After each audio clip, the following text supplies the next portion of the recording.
Hi, welcome to Lekha Kumar family. இந்த video Sunday morning எடுத்தது தான்.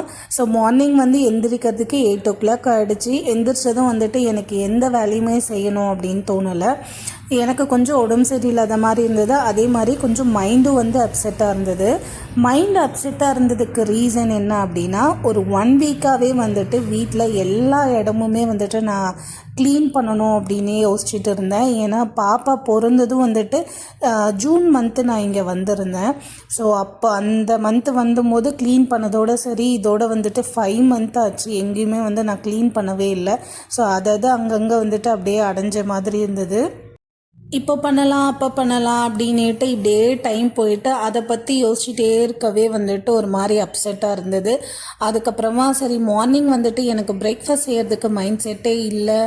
அப்புறம் கோல்டும் பிடிச்சிருந்தது அப்படிங்கிறதால என் ஹஸ்பண்ட் உனக்கு என்ன வேணும் சொல்லு, நான் செய்து கொடுக்குறேன், ஆனால் நீ கிட்ட வரவே கூடாது அப்படின்னு சொல்லிட்டாங்க. ஏன்னா எப்பயாவது அவங்க ஏதாவது செய்கிறாங்க அப்படின்னா, ஏன் அதை அப்படி செஞ்ச, ஏன் இதை எப்படி செஞ்ச, மாவு எதுக்கு இப்படி பிசைஞ்ச, அதுக்கப்புறம் வெங்காயம் ஏன் இவ்வளோ பெருசாக கட் பண்ண அப்படின்ட்டு ஏதாவது ஒன்று கேட்பேன். அப்போ அவங்களுக்கு மைண்டு டிஸ்டர்ப் ஆகும். ஸோ அதனால் நீ கிட்டவே வரக்கூடாது அப்படின்னுட்டாங்க.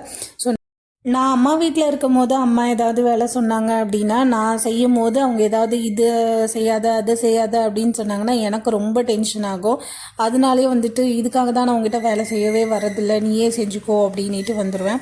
அதே மாதிரி இப்போ நான் செஞ்சிட்ருக்கேன். இது யூஸ்வலாக எல்லாருக்குமே அப்படியே வரும்னு நான் நினைக்கிறேன். இந்த மாதிரி அடிக்கடி எனக்கும் ஹஸ்பண்டுக்கும் கிளாஷ் ஆகும். அப்போ தான் நான் யோசித்து பார்த்தேன், ஆமாம் நம்ம நமக்கு ஹெல்ப் பண்ணணும் அப்படின்னு தான் வராங்க. ஸோ அவங்கள அவங்களுக்கு என்ன தெரியுமோ அதை செஞ்சு நமக்கு கொடுத்தாங்கன்னா நம்ம அட்ஜஸ்ட் பண்ணிக்கணும். ஏதாச்சும் குறை சொல்லிக்கிட்டே இருந்தால் அவங்களுக்கு திரும்பவும் செய்கிற மைண்ட் செட் வராது அப்படின்னு புரிஞ்சுக்கிட்டேன். ஸோ அதனால் எப்பயாவது எனக்கு அந்த மாதிரி குறை சொல்லணும்னு வாய் வந்தால் கூட நான் அப்போ யோசிச்சுட்டு அப்படியே அதை சைலண்ட்டாக விட்டுருவேன், எதுவும் சொல்ல மாட்டேன். ஸோ நான் போயிட்டு ஹஸ்பண்ட் கிட்டே என்ன செய்கிறீங்க அப்படின்ட்டு வீடியோ எடுத்துக்கிட்டே கேட்டுட்டு இருந்தேன். நான் வீடியோ எடுக்கிறேன் அப்படிங்கிறதால நீ என்ன பண்ணிகிட்ருக்க, சும்மா மாவு எனக்கு தேய்ச்சி கொடு, நான் பூரி போடுறேன் அப்படின்னாங்க. அப்புறம் நான் சொல்லிகிட்டு இருந்தேன், நீ எனக்கு தான் உடம்பு சரியில்லை, நீங்கள் என்னை தொடவே கூடாது அப்படின்னு சொன்னீங்கல்ல, எதுவுமே செய்யக்கூடாது சொன்னீங்கல்ல அப்படின்னு. ஸோ அதனால் சரி அப்போனா நீ போய் இடையே உட்காரு, இந்த மாதிரிலாம் வீடியோ எடுத்துகிட்டு இருக்காத அப்படின்னு சொன்னாங்க. ஸோ இந்த மாதிரி உங்கள் வீட்லேயும் ஹஸ்பண்டு இல்லை குழந்தைங்க நீங்கள் வேலை சொல்கிறீங்க, இல்லை அவங்களாம் செய்கிறாங்க அப்படின்னா அவங்களுக்கு புதுசாக வராங்க. நம்ம ரெகுலராக செய்கிறவங்க நமக்கு பழக்கம் இருக்கும். ஸோ அதனால் எதை எப்படி செய்யணும் அப்படின்ட்டு நமக்கு தெரியும். அவங்க எப்பயாவது ஒன்ஸ் வரவங்களுக்கு நம்மள மாதிரி செய்கிறதுக்கு வராது. ஏன்னா எல்லாருமே இண்டிவிஜுவல், அவங்கவுங்களுக்கு என்ன தெரியுமோ அதை தான் செய்வாங்க. ஸோ அதனால் நம்ம குறை சொல்லாமல் அவங்க என்ன செய்கிறாங்களோ அதை அப்படியே செய்ய விடணும். ஏதாவது ஒன்று சேஞ்ச் பண்ணணும் அப்படின்னா அதை பொறுமையாக சொல்லி, இது இப்படி இல்லை, இந்த மாதிரி பண்ணால் இது கொஞ்சம் நல்லா வரும் அப்படின்றத சொல்லணும். அப்படி இல்லைனா எல்லாத்தையும் முடிச்சதுக்கு அப்புறமா இந்த இடத்துல இதை எதை மாற்றிக்கோ அப்படின்னு நம்ம சொன்னோம் அப்படின்னா அவங்க சேஞ்ச் பண்ணிப்பாங்க அப்படின்னு நினைக்கிறேன். ஸோ இதெல்லாம் செய்துட்டு இருக்கும் போதே அம்மா பாப்பாவை குளிக்க வச்சுட்டாங்க. இப்போல்லாம் பாப்பா காலையிலே குளிக்க வச்சுறதால ஸோ வேலையெல்லாம் கொஞ்சம் சீக்கிரமாக முடிகிற மாதிரி இருக்குது. அதுக்கப்புறம் என் ஹஸ்பண்ட் கிரேவி செய்துட்டு இருந்தாங்க. ஸோ அது எப்படி இருக்குது அப்படின்ட்டு டேஸ்ட் பார்க்க சொல்லிகிட்டு இருந்தாங்க. அதுக்கப்புறம் அவங்க செஞ்சிட்ருக்கும் போதே நான் இந்த முன்னாடி நாள் சாதத்தில் தண்ணி ஊற்றி வச்சது அதை கஞ்சி பண்ணி ஃபஸ்ட்டு குடிச்சிடலாம். ஏன்னா அவங்க செய்கிறதுக்கே லேட் ஆகிடுச்சு. எப்போவுமே அவர் செய்கிறாரு அப்படின்னா ரொம்ப ஸ்லோவாக தான் செய்வார். நான் நீ எனக்கு எப்போ தான் சாப்பாடு கொடுப்ப, எனக்கு பசிக்குது அப்படின்னு சொல்லி கேட்டுட்டு இருந்தேன்.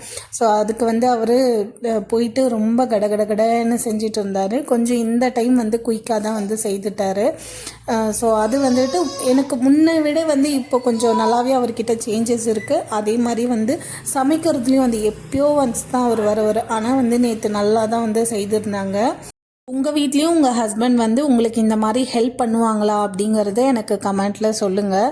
ஸோ அவர் செய்து முடிக்கிறதுக்குள்ளேயே அந்த கஞ்சி பண்ணி குடித்தாச்சு. அதுக்கப்புறமா மாவு திரட்டிட்டு இருந்தார். ஸோ நான் திரட்டி கொடுக்குறேன் அப்படின்னா அது கூடமே செய்ய வேணாம் அப்படின்னாரு. பூரிக்கட்டை மட்டும் எனக்கு எடுத்து கொடுத்துரு, நானே போட்டு கொடுத்துட்றேன் அப்படின்னாரு. ஸோ அதை தான் தேடிட்டு இருந்தேன். அதுக்கப்புறம் எனக்கு வந்துட்டு கரும்பு ஜூஸ் குடிக்கணும் அப்படின்ட்டு ஆசை வந்துடுச்சு. ப்ரெக்னென்சி டைமில் வந்துட்டு எனக்கு நிறைய ஜூஸ் தான் வந்து குடிக்க பிடிக்கும். அதே மாதிரி பார்த்திங்கன்னா எனக்கு கரும்பு ஜூஸ் தான் குடிக்க பிடிக்கும். இங்கே வந்து வீட்டாண்ட நானும் அம்மாவும் வந்துட்டு வாக்கிங் போவோம். ஸோ வாக்கிங் போகிற வழியில் பார்த்திங்கன்னா ஒரு ஜூஸ் கடை இருக்கும். அங்கே வந்து no sugar, no ice cube எதுவுமே இல்லாமல் அப்படியே வந்து போட்டு கொடுப்பாங்க. ஸோ நமக்கு ஏதாவது வந்து சாட் மசாலா வேணும் அப்படின்னா அதில் மிக்ஸ் பண்ணி அதை வந்து குடிச்சிக்கலாம். பட் நான் வந்து எந்த சாட் மசாலாவுமே வந்து மிக்ஸ் பண்ண மாட்டேன். ஸோ அப்படியே ப்ளெயினாக வந்துட்டு போட்டு கொடுத்தாங்க அப்படின்னா அது குடிக்கிறதுக்கு ரொம்ப நல்லாயிருக்கும். ஸோ அதனால் செய்துட்டு இருக்கும்போது என் ஹஸ்பண்ட்கிட்ட சொன்னேன், இந்த மாதிரி எனக்கு குடிக்கணும் அப்படின்னு தோணுது அப்படின்ட்டு. சரி நான் போயிட்டு வாங்கிட்டு வரேன் அப்படின்னாங்க.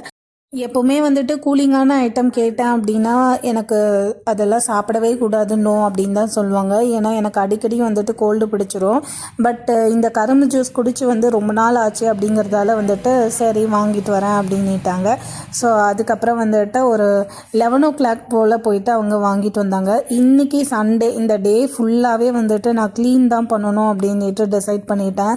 ஏன்னா வந்துட்டு இந்த சண்டே நான்வெஜ்ஜும் வந்து சமைக்கிற வேலையில் எப்போவுமே வந்து சண்டேனாலே வந்து நான்வெஜ் சமைக்கிறதுலே வந்து டே போயிடும். பட் இந்த சண்டே வந்துட்டு நான் ஃபுல்லாக வந்து க்ளீனிங் ஒர்க்குக்காக தான் வந்து எடுத்துக்கிட்டேன். ஸோ டிவி யூனிட்டு, அதுக்கப்புறமா நான் வந்து ஒரு பாத்திர ஸ்டாண்டு வந்து வாங்கியிருந்தேன்.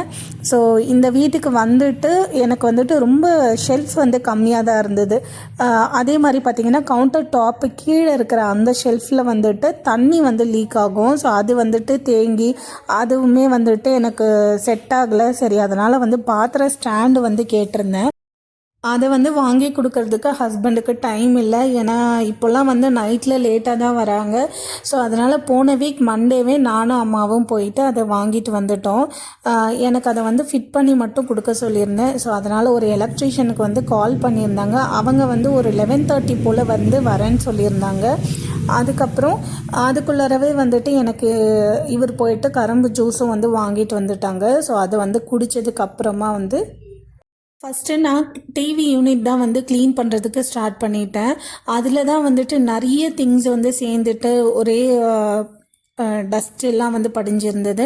ஸோ எப்போவுமே வந்து நீங்கள் ஒரு 2 மந்த்துக்கு மேலே, அதாவது நம்ம யூஸ் பண்ணி முடித்த பொருளுங்க வந்து அதுக்கப்புறம் ஒரு 2 மந்த்துக்கு மேலே நம்ம யூஸே பண்ணாமல் இருக்கோம் அப்படின்னா அதை கண்டிப்பாக வந்து நம்ம டீக்ளட்டரிங் பண்ணியே ஆகணும்.